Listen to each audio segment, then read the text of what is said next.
नमस्कार दोस्तों, आप सभी को। और एनालिसिस यूएसडीएनआर का करते हैं क्योंकि पूरे एक डेढ़ महीने आपका मार्केट साइडवेज रहा है और कहीं ना कहीं इसके अंदर जो है यूएसडीएनआर को लेके काफ़ी, जैसे कि ऑप्शन वालों को नहीं मिला होगा, अनलेस अनटिल मेरे को भी ऑप्शन में नहीं मिले हैं, लेकिन हाँ अच्छा खासा मिला है, स्कैल्पिंग में मिला है। लॉन्ग बैठने वाले को ना निफ्टी ने दिया है, ना बैंक निफ्टी ने दिया है, ना ही इसने दिया है।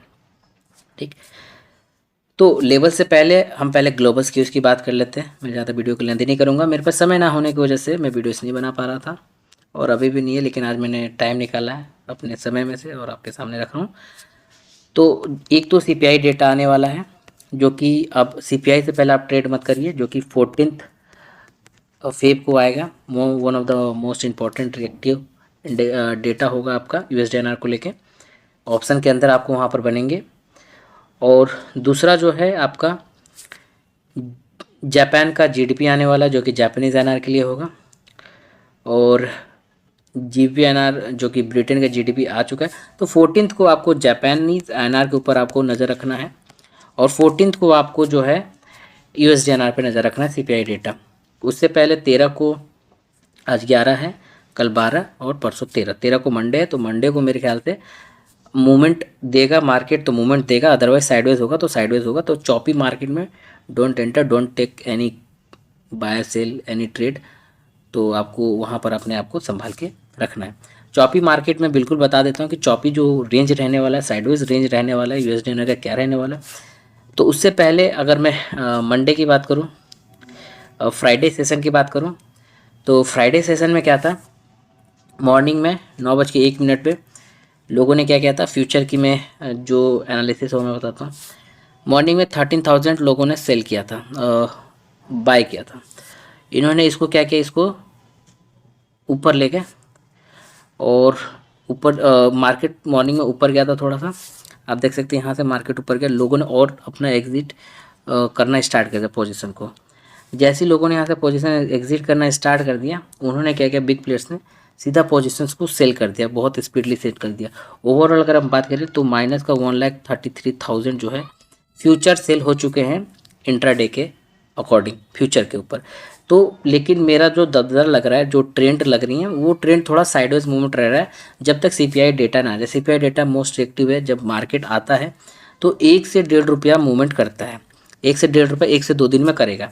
तो जैकपॉट लगेगा आप लोगों को, वो ऑप्शन में लगेगा। तो ऑप्शन जो सेलर्स है वो थोड़ा अवेयर हो जाए, अगर वीडियो देख रहे हो तो उनको थोड़ा सा अपना फंड कैपिटल मार्जिन मनी वगैरह मेंटेन करने की ज़रूरत है। पहला नंबर 82.67 से लेकर 82.48, अब ये रेंज थोड़ा बड़ा हो जा रहा है क्योंकि अब सीपीआई का टाइम है और ये रेंज आपका 20 पैसे के आसपास का रेंज है। तो 20 पैसे के बीच में आप स्कैल्पिंग कर सकते हो, इसके बीच में कोई ट्रेंड नहीं आने वाला। जिस स्पीड से मार्केट ऊपर जाएगा, इस लेवल से आएंगे, उस स्पीड से मार्केट सेल होगा। अगर आप ट्रेंड की बात करें, ट्रेंड विल गोस डाउन। लेकिन आप अगर डाउन से अपर की बात करें तो थोड़ा सा वीकली लो लगाने के बाद ऊपर जाने के लिए भी तैयार है। तो अगर हम बात करें कि ऊपर से नीचे आने के लिए तैयार है और नीचे से ऊपर जाने के लिए तैयार है, दैट मीन्स कि सिमेट्रिकल बना रहा है और बीचे मार्केट एक ट्रेंड में फंसने वाला है और एक साइड वॉक फंसने वाला है। इस चीज़ को आप लोग ध्यान में रखिएगा। तो नीचे का आपका ये लेवल है और ऊपर का आपका ये लेवल है। और मेरे हिसाब से जो मंडे की ओपनिंग होगी वो ऑलमोस्ट 82.60 के अराउंड हो। इसके 1-2 पैसे ऊपर हो सकते हैं, 1-2 पैसे नीचे हो, इसी के आसपास होगा, इसके ऊपर ओपनिंग नहीं होगा। तो सीपीआई अगर डेटा आता है, पॉजिटिव आता है, नेगेटिव आता है, उसका इम्पैक्ट आपको दिख जाएगा। पॉवेल साहब के साथ में स्पीच आएगी। स्पीच ज़्यादा रिएक्टेबल होता है डेटा से, क्योंकि स्पीच में क्या होता है कि वो बताते हैं कि आगे हमें क्या करना है। ठीक है, तो जब मार्केट रिएक्ट करेगा तो डोंट वरी, आपका मार्केट 70-80 पैसा कहीं नहीं गया, मिलेगा ही मिलेगा।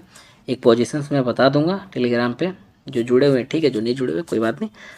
तो जो अभी लेवल आपको मैंने साइडवेज का बता दिया, और ब्रेक अगर करता है तो आपको मैं दूसरे लेवल्स भी मैं आपको बता देता हूँ। अगर ब्रेक करता है 82.40, तो 82.41 जो कि एक मेरा लेवल था, जो कि हिट हो चुका है एक बार कल के सेशन में, फ्राइडे के सेशन में। और इसके बिलो जो लेवल है वो मेरा 29 का है, और इसके बिलो अगर सेलिंग लेवल है तो वो है 12 का। ठीक है, सेलिंग लेवल्स 82.12 का। और अगर मैं अपर लेवल की बात करूँ तो अपर लेवल जो मेरे निकल के आते हैं 82.67 ब्रेक होना चाहिए, क्योंकि 67 से लेकर 70 के बीच में रेजिस्टेंस है। If this levels are break then you will get a 82.80, ठीक, क्योंकि ये ब्रेक होगा ना तो इसके ऊपर एक रेजिस्टेंस ब्रेक करेगा 74 का।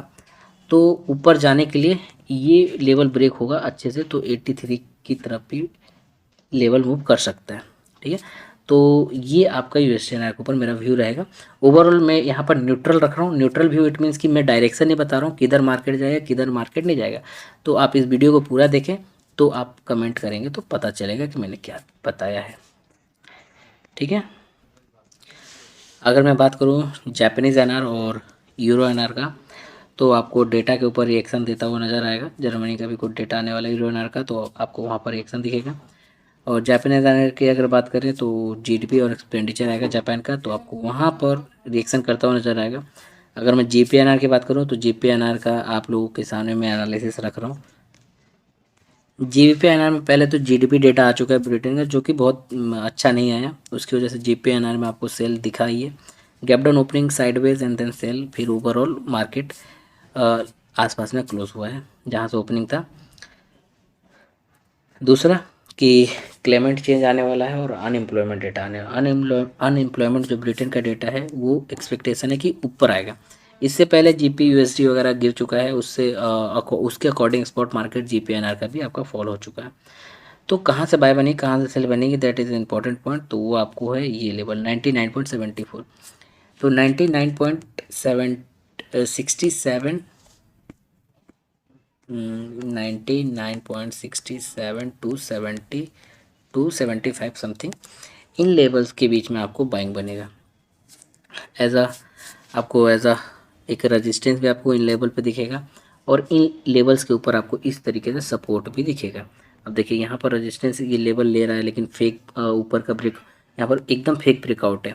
अगर आप देखेंगे यहाँ पर, अगर मैं कैंडल्स की बात करूँ तो अगर मैं एनालिसिस और कैंडल्स की सिर्फ और सिर्फ बात करूँ तो आप यहाँ पर देख सकते हैं कि यहाँ पर इन कैंडल ने जो है इवनिंग स्टार कैंडल बनाया है, डाउन जाने के लिए तैयार है, ठीक है। फिर इस वाले लेवल पे अगर आप देखेंगे एक हैंगिंग मैन बना दिया, और फिर एक जो है आपका उसी तरीके से एक पैटर्न बना दिया इवनिंग स्टार की तरह, आपका मार्केट डाउन जाने के लिए तैयार है। उसी तरीके से आप इन जगहों पे देखेंगे तो यहाँ पर मार्केट आया और देन ऊपर इसके ऊपर सस्टेन हुआ, इसी लेवल पे सस्टेन हुआ, और देन मार्केट आपको ऊपर धीरे धीरे करके निकल गया, ठीक। तो ये आपका इंपॉर्टेंट लेवल रहने वाला है।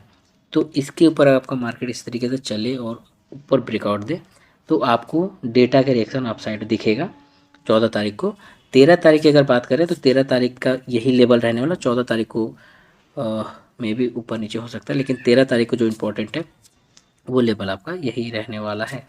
तो 99.74 अगर ब्रेक करे तो 99.92 कहीं नहीं गए, ये आराम से आ जाएगा, 20 पैसे चल जाता है।